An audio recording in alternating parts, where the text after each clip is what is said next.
அன்பார்ந்த விவசாய பெருமக்களே, கிரீன் கார்பன் ஆர்கானிக்ஸ் அக்ரேடெக்னுடைய வாடிக்கையாளர்களே, இன்றைக்கி 70வது நாள். இந்த தக்காளி கெட்டு போகாமல் இருக்கிறது. இன்றைக்கி இதுக்கு என்னுடைய வயது பரிச்சனையிலேருந்து இன்றைக்கி 70வது நாள் இருக்குது.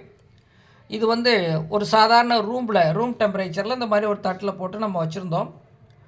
70 நாள் வரைக்கும் கெட்டு போகலை. வழக்கமாக தக்காளி எப்படி இருக்கும் அப்படின்னு கேட்டிங்கன்னா, ஒரு வாரத்துலேருந்து 10 நாள் வரைக்கும் இந்த மாதிரி கெட்டு போகாமல் இருக்கும், பாதுகாக்க முடியும்.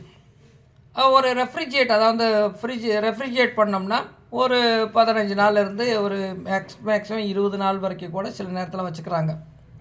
அது மேக்ஸிமம் 2 வாரம் தான், 2 வாரம் கணக்கு தான். ஆனால் குளிர்சாதன அறைகள் லோ டெம்பரேச்சர், அதாவது அந்த மாதிரி வச்சோம்னா ஒரு 2 மாதத்துலேருந்து ஒரு 2.5 மாதம் வரைக்கும் வச்சிடலாம். ஆனால் எதுவுமே இல்லாமல் ஒரு சாதாரண ரூம் டெம்பரேச்சரில் அப்படியே தூக்கி ஓப்பன் கண்டிஷனில் வச்சுருந்தோம். 70 நாளாகியும் இன்னமும் இந்த தக்காளி கெட்டு போகலை. நம்ம பல வீடியோவில் சொன்ன மாதிரி இந்த தக்காளி எதில் பண்ணதுன்னா, கிரீன் கார்பன் ஹியூமஸை பயன்படுத்தி விளைவிக்கப்பட்ட தக்காளி. அப்படி விளைவிக்கும் போது பார்த்திங்கன்னா, இந்த தோலுக்கு கீழே இன்னமும் ஸ்ட்ராங்காக இருக்கு பாருங்கள். இப்படி அமைக்கி பார்த்திங்கன்னா ஸ்ட்ராங்காக இருக்குது. இன்றைக்கி 70 நாளில் இன்னும் ஸ்ட்ராங்காக இருக்குது. மொத்தம் நம்ம 7 தக்காளியை நம்ம ஆய்வுக்காக எடுத்துக்கிட்டோம். அதில் ஒரு தக்காளி ஒரு வாரம் 2 வாரத்தில் எலி கடிச்சிட்டதுனால அதை நம்ம அப்புறப்படுத்திட்டோம். அந்த இதிலேருந்து ஸ்டடியிலேருந்து அப்புறப்படுத்திட்டோம்.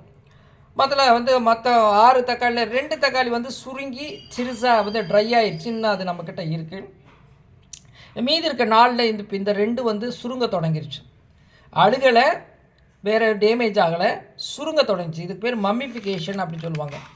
இந்த 2 மம்மிஃபை ஆயிடுச்சு. ஆனால் இந்த 2மே இன்னும் நல்லா ஃப்ரெஷ்ஷாக இருக்குது. இன்னும் இது ஒரு 10 நாள் 15 நாள் கூட தாங்கக்கூடிய ஒரு தன்மை இருக்குது. பார்ப்போம் எத்தனை நாளைக்கு தாங்குது அப்படின்னு சொல்லி பார்க்கலாம்.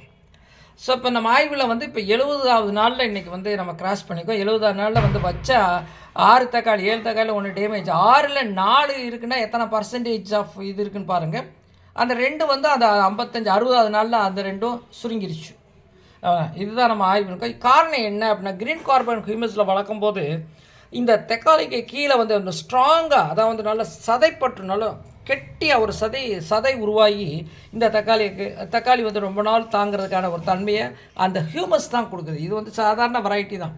அதாவது இப்போ ஹைப்ரிட் வெரைட்டி இப்போ எல்லோரும் விவசாயிகள்லாம் பயிரிட்டு இருக்காங்க இல்லையா, அவங்ககிட்ட நாற்று வாங்கி தான் நம்ம நட்டோம்.